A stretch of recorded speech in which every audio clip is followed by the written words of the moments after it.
మాట నేర్పించేది అమ్మ, నడక నేర్పించేది అమ్మ, బాధ్యత కూడా నేర్పించేది అమ్మ, మన కోసం జీవితం మొత్తం త్యాగం చేసేది మన అమ్మ, భూమి కంటే ఎక్కువ భారం మోసేది మన అమ్మ. అందుకే తల్లికి వందనం పేరుతో తల్లి రుణం తీర్చుకునేదానికి ఈరోజు ఈ ప్రభుత్వం ముందరికెళ్తుందని ఈ సభాముఖంగా తల్లిదండ్రులందరూ తెలియజేస్తున్నాను. అంతేకాకుండా ఆలు నేర్పించేది ఉపాధ్యాయులు. ఉపాధ్యాయులకు ఒక స్వార్థం ఉంటుంది.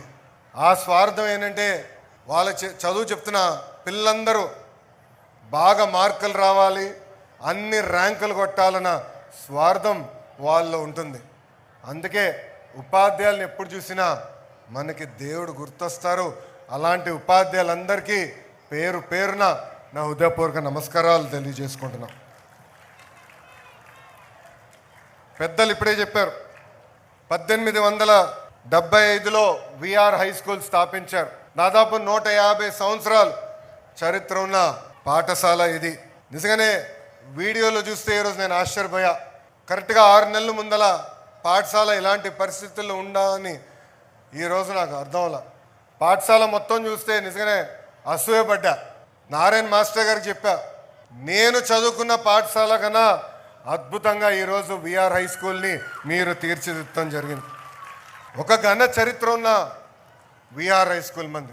డాక్టర్ కె నారాయణ గారు అంటే honorary adviser and retired director for SHAR Sriharikota, మాజీ ముఖ్యమంత్రి వర్యులు డాక్టర్ బెజవాడ గోపాలకృష్ణ రెడ్డి గారు, ఎన్ జనార్దన్ రెడ్డి గారు, మాజీ ఉపరాష్ట్రపతి గారు వెంకయ్యనాయుడు గారు, ఏకంగా ఎస్పి బాలసుబ్రహ్మణ్యం గారు, జీవీకే రెడ్డి గారు, ఇంకా వేదిక పైన ఉన్న నారాయణ గారు, మా పక్కనే నిలబడుతున్న సోమిరెడ్డి చంద్రమోహన్ రెడ్డి గారు, ఇంకా కోటమిరెడ్డి శ్రీధర్ రెడ్డి గారు, మాజీ chief justice P Chandrasekhar Reddy garu కూడా ఈ పాఠశాల నుంచే వచ్చిన వారు.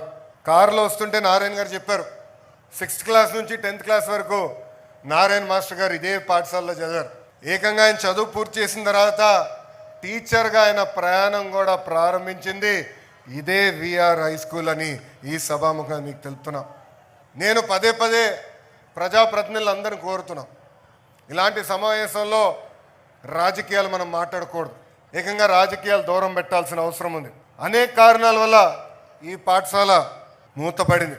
కానీ నారాయణ గారు డోర్ టు డోర్ తిరిగి ఆనాడు ప్రజలందరికీ హామీ ఇచ్చారు, మూతబడిన విఆర్ హై స్కూల్ని తిరిగి ప్రారంభిస్తా అని చెప్పారు. మన ప్రభుత్వం ఏర్పడిన మొదటి సంవత్సరంలోనే చేసి సాధించిన వ్యక్తి మంత్రి నారాయణ గారు. నా పక్కనున్న 2 పిల్లల్ని అడిగా, ఇంత అద్భుతమైన ప్లే గ్రౌండ్, అద్భుతమైన టీచర్లు, అద్భుతమైన కరికులం, స్మార్ట్ బోర్డ్స్ మా నెల్లూరు సిటీలోని ఎక్కడ లేదు, అందుకే మేము వచ్చి ఈరోజు ఈ విఆర్ హై స్కూల్లో చేరటం జరిగిందని వాళ్ళు చెప్తాం జరిగింది. ఈ స్కూల్ గురించి కూడా చెప్పాలి. నారాయణ గారు పర్సనల్గా తీసుకున్నారు. ఫైల్ ఎక్కడుందో వెంటాడారు. నాకు గుర్తున్నంత వరకు ఒకరోజు రాత్రి 10ంటికి ఫోన్ చేశారన్న. ఫోన్ చేసి ఫైల్ ఇప్పుడే నీ లాగిన్కి వచ్చింది, తొందరగా క్లియర్ చేయవా అన్నారు. చేస్తాను సార్ ఫోన్ పెట్టా. అంటే పొద్దున్న చేద్దాం అనుకున్నా. మళ్ళీ 30 నిమిషాల తర్వాత నారాయణ మాస్టర్ గారు ఫోన్ చేసి ఇంకా ఫైల్ క్లియర్ చేయలేదు, ఇప్పుడే క్లియర్ చేయండి అని నన్ను వెంటాడిన వ్యక్తి మంత్రి నారాయణ గారు. ఇది పిల్లలకి తల్లిదండ్రులను ఎందుకు చెప్తున్నాం అంటే, ఒక పట్టుదల క్రమశిక్షణతో ఏమైనా సాధించాలనుకుంటే అది సాధించే శక్తి మనలో ఉంటుంది. మనం 2014 నుంచి 19 వరకు చూసాం. నారాయణ మాస్టర్ గారు పట్టణాన్ని అద్భుతంగా అభివృద్ధి చేశారు. అనేక సంక్షేమ కార్యక్రమాలు కూడా ఆనాడు ముందలు తీసుకెళ్లారు. ఇచ్చిన ప్రతి హామీ నిలబెట్టుకో లక్ష్యంతో ఈరోజు ఆయన పనిచేస్తున్నారు.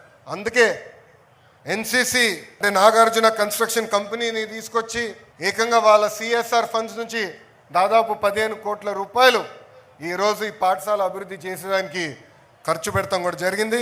అంతేకాకుండా కమిట్మెంట్ చాలా అవసరం. ఏ పని చేసినా మంచి మనసుతో చేయాలి, ఒక పవిత్రమైన బాధ్యతగా తీసుకోవాలి. ఆ పవిత్రమైన బాధ్యత నారాయణ మాస్టర్ గారు తీసుకున్నారు.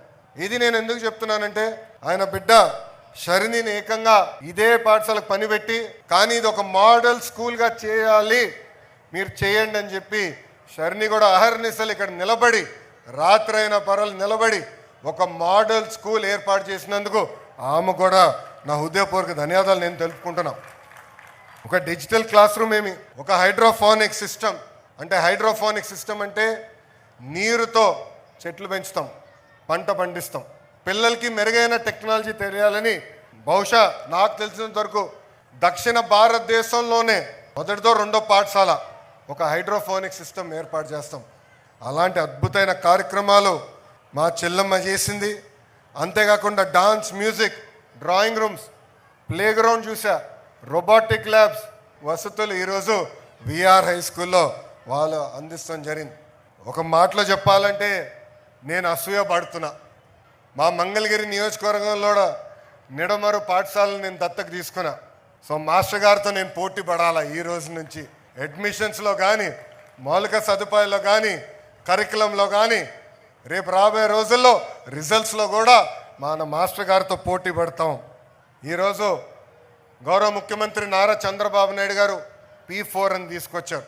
P4 ఉద్దేశం ఒకటే, సంక్షేమ కార్యక్రమాలతో పాటు సమాజంలో ధనవంతులు ఎవరైతే ఉన్నారో వాళ్ళు నిరుపేద కుటుంబాలని దత్తకు తీసుకుని వాళ్ళని శాశ్వతంగా పేదరికం నుంచి బయటికి ఎట్టే తీసుకురావాల లక్ష్యంతో వాళ్ళందరూ పనిచేయాల్సిన అవసరం ఉంది. విద్య అవ్వచ్చు, ఉపాధి అవకాశాలు అవ్వచ్చు, స్వయం ఉపాధి మోడల్స్ అవ్వచ్చు. ఆ అవకాశాలు కల్పించి ఆంధ్ర రాష్ట్రంలోనే పేదరికం లేని రాష్ట్రంగా తీర్చిదిద్దాల లక్ష్యంతోనే ఈ P4 కార్యక్రమం స్థాపించాం. దాంట్లో భాగంగా శరణి ఏకంగా ఇక్కడున్న కొంత కుటుంబాల్ని దత్తకు తీసుకుంటాం కూడా జరిగింది.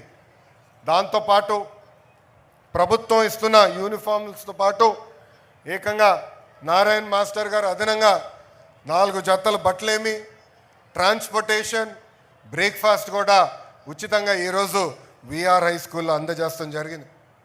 నేను శాసనసభ సాక్షిగా చెప్పా, ఒక విద్యాశాఖ మంత్రిగా తృప్తి ఎప్పుడు వస్తుందంటే ప్రభుత్వ పాఠశాలల ముందల పాఠశాల ఫుల్, అడ్మిషన్స్ క్లోజ్డ్ అనే బోర్డు వచ్చినప్పుడే నాకు తృప్తి వస్తుందని చెప్పా. అలాంటిది 6 నెలల్లో చేసి చూపించిన వ్యక్తి మాస్టర్ నారాయణ గారని ఈ సభాముఖం మీ అందరు తెలుపుకుంటున్నా. ఈ స్కూల్ ఏర్పాటు చేస్తున్నప్పుడు 2 పిల్లలు, పెంచలయ వెంకటేశ్వర్లు, నిరుపేద కుటుంబాన్ని నుంచి వచ్చిన ఈ 2 పిల్లలు బాగా చదవాలని అనుకుంటున్నాం, మాకు అవకాశం లేదని ఇక్కడ కలెక్టర్ గారు వచ్చినప్పుడు కలుస్తాం జరిగింది.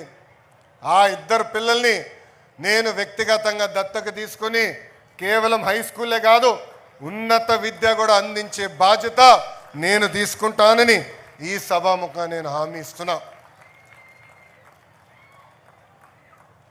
ఇక్కడున్న పిల్లలందరినీ నేను ఒక విషయం కోరాలనుకుంటున్నా. జీవితంలో మనం ఛాలెంజ్ స్వీకరించాలి.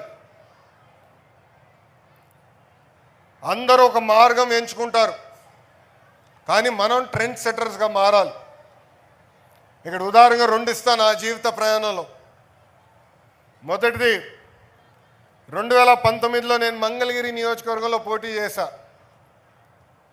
అది తెలుగుదేశం పార్టీ 1980 తర్వాత గెలవని నియోజకవర్గం.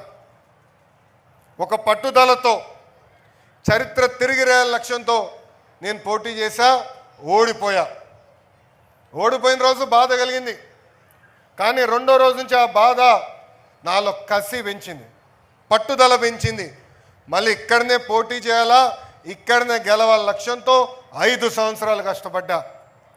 ఆ 5 సంవత్సరాల కష్ట ఫలితం ఆంధ్ర రాష్ట్ర చరిత్రలోనే ఎప్పుడు రాని మెజారిటీ మొన్న నాకు ప్రజలు ఇచ్చి శాసనసభకు పంపించారు.